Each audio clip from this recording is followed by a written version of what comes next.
Hi guys, I will show you on this video how to install and use SET IPTV on a Samsung Smart TV. So first you will need to click on the home button, which is on the middle of the remote control. So you click on it.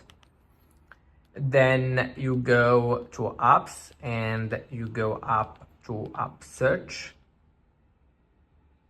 Then you type SET IPTV.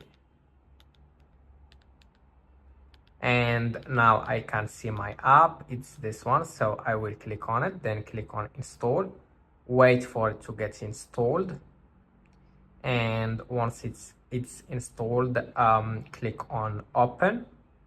So I will click on open,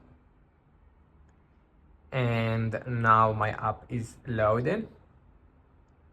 I will click on OK to skip the video launcher,